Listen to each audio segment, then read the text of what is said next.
Hey guys, आज की इस वीडियो में हम बात करने वाले हैं दुनिया के सबसे बड़े सांप के बारे में। मतलब आपको थंबनेल लेके पता चल ही गया हो किसके बारे में बात करने, बट नाम तो नहीं पता चला होगा। तो आज के टाइम में सबसे बड़ा जो सांप है वो आपको लगता है, मुझे ऐसा लगता है, मतलब मेरे को तो पता ही है, पर जितने भी लोग हैं उनको ऐसा लगता है कि आजकल के टाइम में जो सबसे बड़ा सांप है वो है एनाकोंडा। ओके, एनाकोंडा आजकल के टाइम के जो लोग हैं उनको लगता है कि एनाकोंडा सबसे बड़ा सांप है अभी के टाइम का। मतलब पुराने टाइम में भी तो मतलब ऐसे ऐसे क्रिएचर हुए होंगे या रहे होंगे जो इनसे कई गुना ज़्यादा बड़े होंगे। तो जी हाँ गाइज, आज हम बात करने वाले हैं दुनिया के कुछ ऐसे बड़े सांप के बारे में। दुनिया मतलब बहुत सारे ऐसे सांप होंगे, बट आज हम बात करने वाले हैं कुछ ऐसे सांप के बारे में जो काफ़ी ज़्यादा बड़ा था और एनाकोंडा को तो पप्पा था, मतलब मेरे हिसाब से एनाकोंडा का पप्पा था वो। तो आज हम बात करने वाले हैं टाइटैनोबोआ के बारे में। ठीक है, बात करने वाले हैं और देखने वाले भी हैं कि दुनिया का सबसे बड़ा सांप कैसा होता है। अगर वो होता तो क्या होता भाई हमारी दुनिया में, मतलब हमारा जो ये धरती है, मतलब क्या होता। चलिए देख लेते हैं बिना बकबकिए। ओके, वीडियो को स्टार्ट करते हैं। जब भी दुनिया के सबसे बड़े सांपों का जिक्र आता है तो दिमाग में एनाकोंडा और पायथन जैसे विशालकाय अजगरों की इमेज उभरती है। मगर यदि मैं आपसे कहूं कि सदियों पहले ये धरती एक ऐसे भारी और भीमकाय सांप की साक्षी रह चुकी है जिसके आगे ये एनाकोंडा और पायथन दो दूध पीते बच्चे हैं। एक ऐसा सांप जो धरती पर रहकर अपने फन से बादल छू सकता हो, तो आप क्या कहेंगे? जी हाँ, मैं बात कर रहा हूँ टाइटैनोबोआ नाम के महाविनाशक सांप की। आज के इस वीडियो में इस सांप के अस्तित्व की पड़ताल करने वाले हैं, साथ ही इससे जुड़े कुछ बहुत ही रोमांचक फैक्ट्स पर भी रोशनी डालेंगे। आप बस वीडियो को छोड़कर कहीं जाइएगा नहीं, ये वीडियो आपके रोंगटे खड़े कर देने के लिए तैयार है। Big shout out will gravity and ये बहुत अच्छी वीडियो बनाते हैं। जल्दी से जाओ इनके चैनल को सब्सक्राइब कर लो और वीडियो को लाइक कर दो। इनकी बहुत सारी वीडियो है, बहुत अच्छी वीडियो बनाते हैं। ठीक है, चलिए वीडियो देखते हैं। स्नेक। आज से करीब 6 करोड़ 50 लाख साल पहले जब डायनासोर्स का खात्मा हुआ तो धरती पर एपेक्स प्रेडेटर्स की जगह खाली हो गई। फूड चेन की टॉप स्पेस को फुलफिल करने के लिए किसी को तो आगे आना ही था। ऐसे में मोर्चा संभाला मैमल्स और रेप्टाइल्स ने। डायनासोर्स के विनाश के बाद जो जीव बच गए थे उनके पास बढ़िया मौका था फलने, फूलने, फैलने और विकसित होने का। यही वो समय था जब दुनिया के सबसे खतरनाक रेप्टाइल टाइटैनोबोआ स्नेक अस्तित्व में आए। टाइटैनोबोआ गैरेंगुटान प्री हिस्टोरिक स्नेक था जो सांपों की बोआ फैमिली से बिलोंग करता था। बोआ फैमिली में वो सांप आते हैं जो साइज में बहुत ज्यादा बड़े और बिना जहर वाले होते हैं। मेनली बोआ फैमिली के सांप अमेरिकन कॉन्टिनेंट में पाए जाते हैं, यानी सांप को आज के जमाने के बोआ कंस्ट्रिक्टर और एनाकोंडा का पूर्वज माना जा सकता है। ये सांप अपने समय का बहुत ही खूंखार और जानलेवा शिकारी माना जाता था जिसकी दहशत पूरी धरती पर थी। Time period when they used to live on earth. जैसे कि हमने बात की, इन सांपों का उदय डायनासोर्स के बाद हुआ, यानी डायनासोर्स के साथ इनका कोई संबंध नहीं रहा। वैज्ञानिक मतों के मुताबिक ये सांप आज से करीब 6 करोड़ साल पहले हुए और करीब 50 लाख सालों तक इन्होंने धरती पर राज किया। इस टाइम पीरियड को पैलियोसीन पीरियड कहा जाता है। Places where they used to live. हमने अभी अभी जाना है कि ये आज के समय के एनाकोंडा के पूर्वज रहे हैं, तो जाहिर सी बात है जहां आज एनाकोंडा पाए जाते हैं वहीं इन सांपों का भी बसेरा हुआ करता था, यानी अमेरिका। धरती के सबसे पहले, सबसे विशाल, सबसे घने और सबसे ज्यादा विविधता भरे जंगल अमेज़न को साउथ अमेरिका की शान माना जाता है। इसी जंगल में इन सांपों का बसेरा था और आतंक भी। When did these snakes discovered?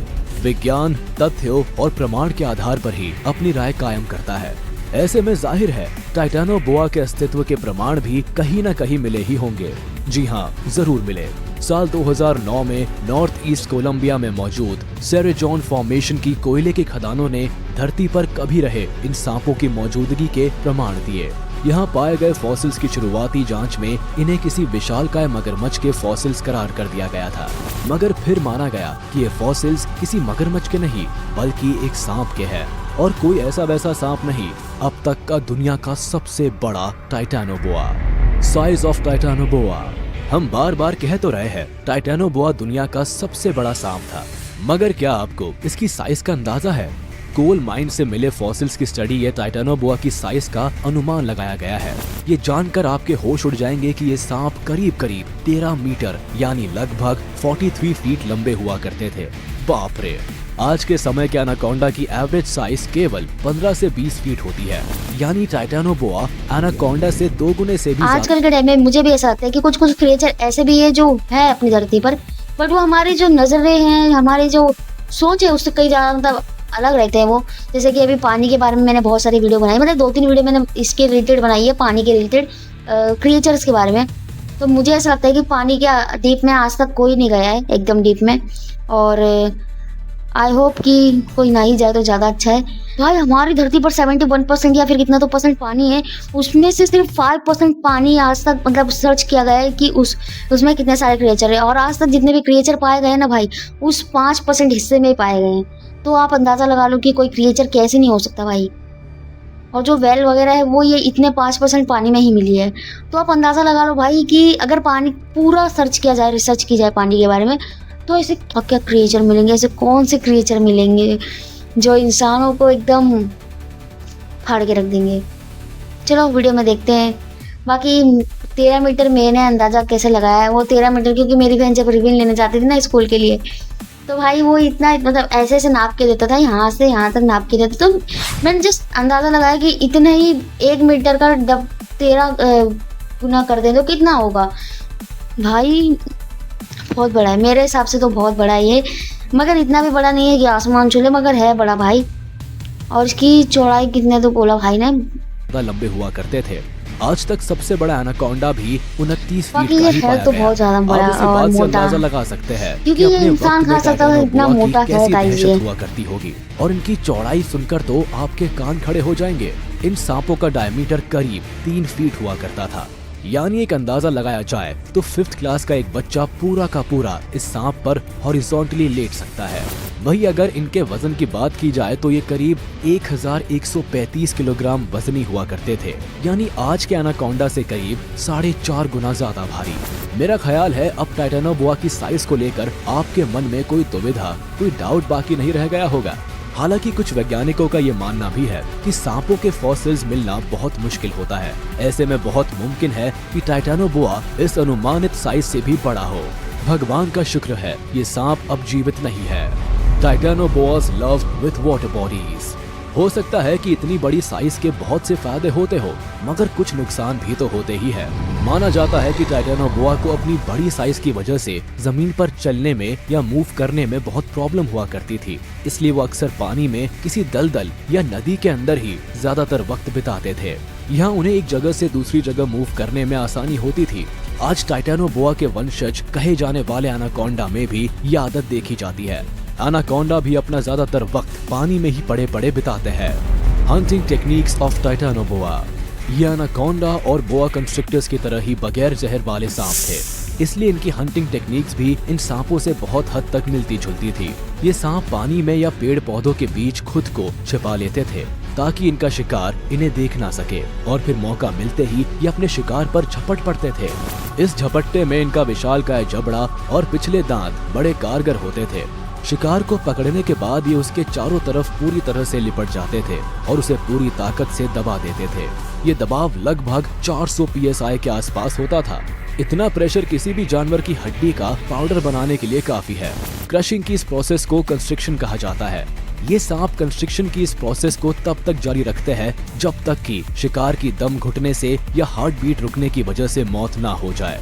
जब शिकार सांस लेना बंद कर देता था तो ये अपना बड़ा सा जबड़ा खोलकर उसे साबुत यानी पूरा का पूरा निगल जाते थे। मॉडर्न डे के एनाकोंडा और बोआ कंस्ट्रिक्टर भी शिकार का यही तरीका अपनाते हैं। Diet of Titanoboa. जितना बड़ा इस सांप का आकार है उस हिसाब से जाहिर है इसकी डाइट भी बहुत ज्यादा होती थी। जैसा कि हमने बात की, ये ज्यादातर वक्त पानी में ही बिताते थे। ऐसे में इनके शिकार भी मेनली मरीन क्रिएचर्स ही हुआ करते थे। बड़ी मछलियाँ, रेप्टाइल्स और क्रोकोडाइलोमॉर्फा जैसे जीव इनके शिकार की लिस्ट में शामिल रहते थे। क्रोकोडाइलोमॉर्फा उस वक्त के बहुत बड़े बड़े क्रोकोडाइल हुआ करते थे जो आज के क्रोकोडाइल्स की तुलना में कई गुना बड़े थे। How did Titanoboa grow so big? जैसा कि हम जानते हैं कि रेप्टाइल्स कोल्ड ब्लडेड क्रिएचर्स होते हैं।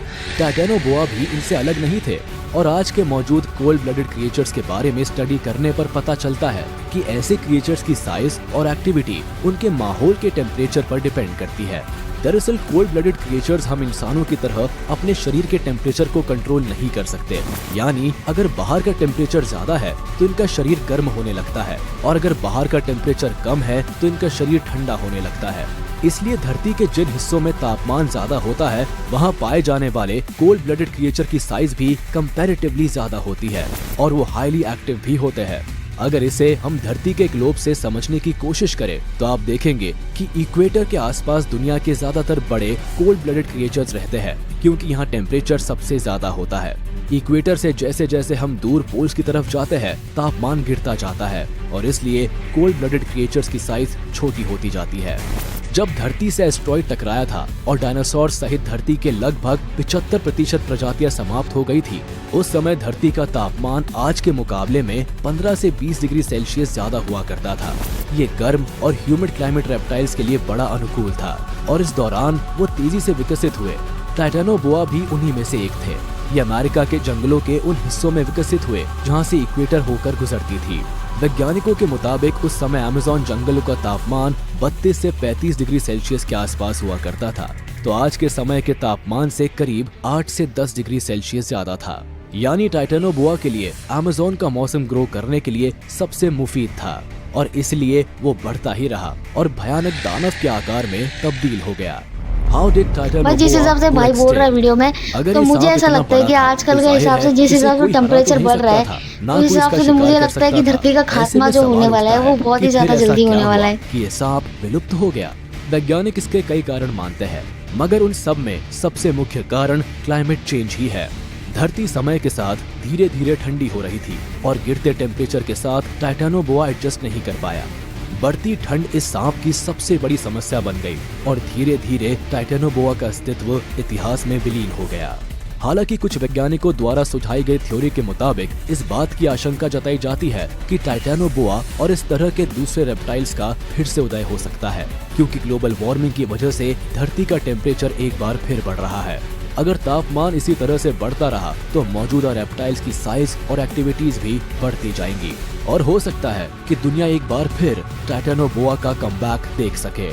तो देखा आपने कैसे दुनिया के सबसे बड़े सांप का उदय हुआ और कैसे उनका खात्मा भी हो गया। आज के वीडियो में बस इतना ही।